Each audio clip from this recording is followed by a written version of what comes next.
Saya ingin memulai bicara mengenai gerakan spiritualitas justru dari data bisnis. Tapi ini data bisnis yang ada hubungan dengan gerakan spiritualitas.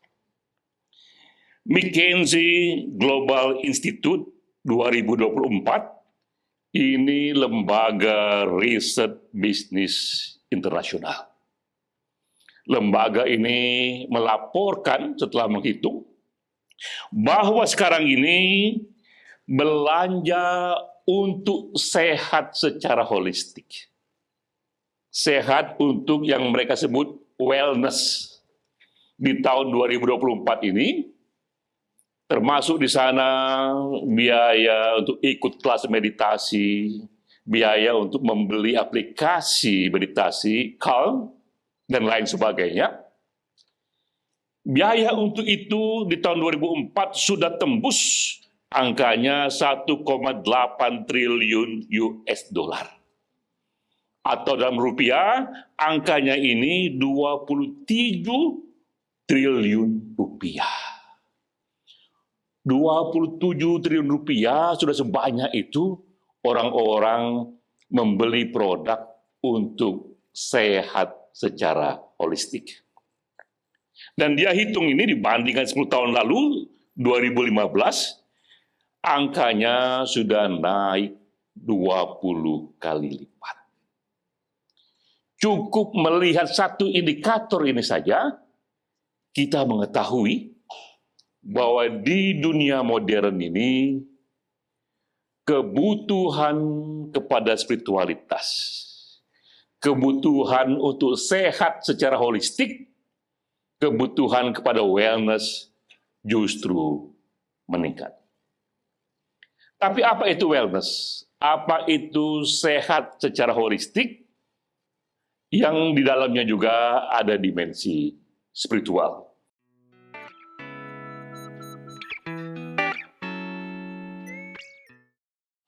Saya kutip di sini salah satu pendirinya yang mengarang buku The High Level Wellness di tahun 61, Dr. Halbert L. Dunn.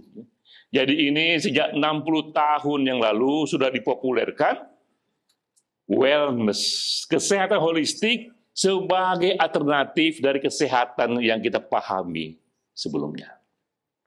Menurut Dr.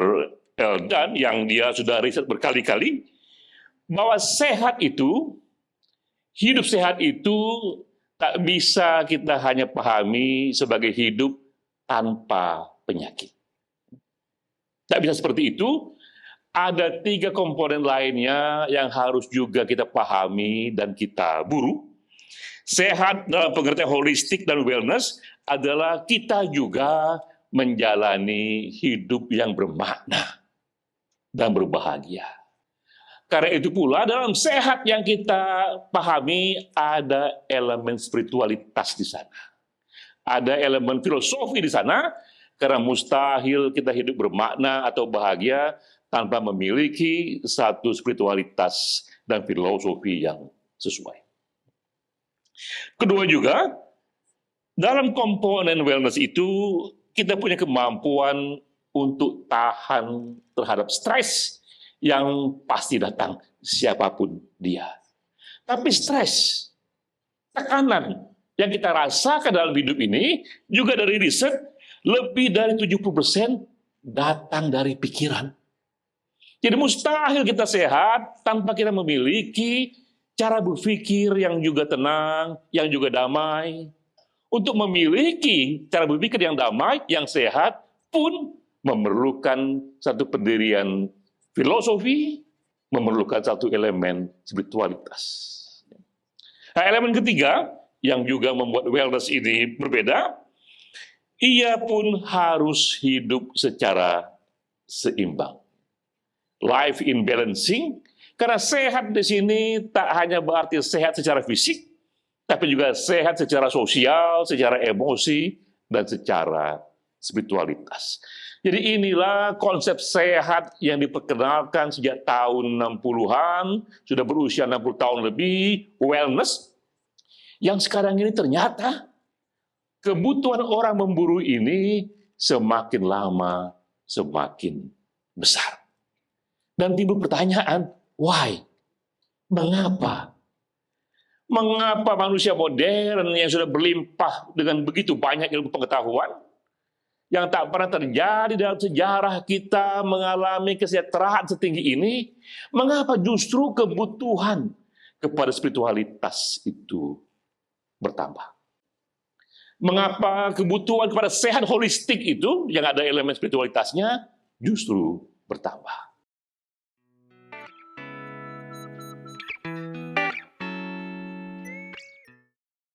Nah, disinilah kita mulai memahami paradoks dunia modern. Ya. Ini paradoksnya bahwa ternyata di dunia ini yang tak pernah terjadi dalam sejarah, kita memiliki level ekonomi setinggi ini, berlimpahnya informasi sebanyak ini, justru juga ditandai semakin banyaknya orang-orang yang kesepian. Nah, itu satu hal yang perlu kita pahami. Justru ketika kita bertambah kaya, bertambah banyak ilmunya, mengapa semakin banyak orang bertambah sepi, terisolasi dari banyak hal, sehingga di Jepang itu ada menteri yang diangkat khusus, menteri urusan kesepian. Itu kita bisa lihat di Google itu ya. Menteri biasanya mengurus soal olahraga, soal ekonomi. Ini ada menteri yang dituju khusus menangani orang-orang yang kesepian. Karena ternyata jumlah orang sepi itu semakin banyak. Sehingga perlu ada satu menteri khusus untuk mengawalnya. Kedua juga, yang membuat wellness ini di dunia modern makin dicari adalah tingkat stres juga makin tinggi. Ini sebuah paradoks juga. Kita makin kaya, makin berilmu, tapi juga ternyata makin tinggi tingkat stresnya. Pun ini ada datanya. Ini data yang dikeluarkan oleh World Health Organization, bahwa jumlah orang yang memilih mati karena bunuh diri di tahun ini lebih banyak ketimbang jumlah orang yang mati karena terorisme, mati karena perang, dan mati karena kekerasan bersenjata. Ini juga yang mencengangkan kita, tapi ini data yang ada. Kita begitu marah kepada terorisme, begitu marah kepada perang, kepada kekerasan bersenjata, tapi yang mati itu semua kalau digabung jadi satu, masih kalah dengan orang yang memilih mati karena bunuh diri, karena tak lagi tahan dengan hidupnya, karena kesepian. Nah, ini paradoks lain yang ketiga. Di era ini, komunikasi virtual makin intens karena kita memiliki aplikasinya, di tangan kita ada handphone, kepada siapapun kita bisa berkomunikasi secara online, bahkan dari ruang privasi, kamar-kamar tidur kita, kepada siapapun di seluruh dunia. Teknologi sampai ke sana, tapi yang terjadi juga, ini data juga, kehangatan hubungan interpersonal. Kehangatan, keakraban hubungan pribadi semakin jarang ditemukan. Semakin jarang dialami, sehingga itu juga menjadi salah satu penyebab orang mencari kehangatan kepada wellness itu.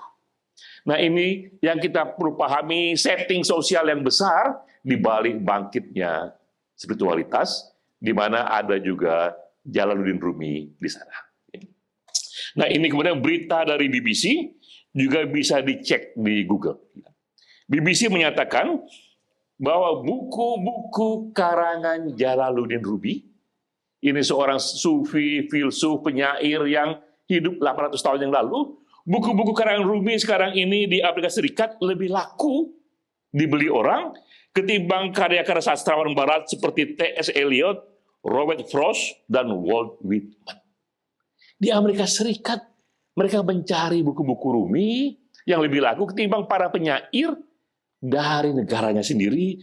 Karena memang dari Rumi inilah banyak sekali kita mendengar renungan-renungan spiritual yang memukau, yang membuat kita merasa mendapatkan makna yang lebih panjang dari sekedar pemikir biasa. Ini saya kutip dua kutipan Rumi yang selalu saya ingat dan selalu saya ulang-ulang kapanpun relevan. Ya. Pertama, di kutipan Rumi mengatakan, cinta adalah agamaku. Setiap hati manusia adalah rumah ibadahku.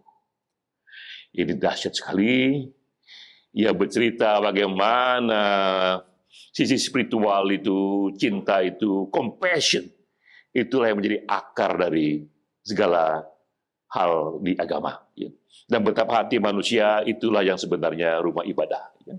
Yang kedua juga, kutipan yang sering saya kutip juga, dari Rumi, jika datang bencana padamu, jika datang derita padamu, sambutlah ia sebagai tamu yang agung.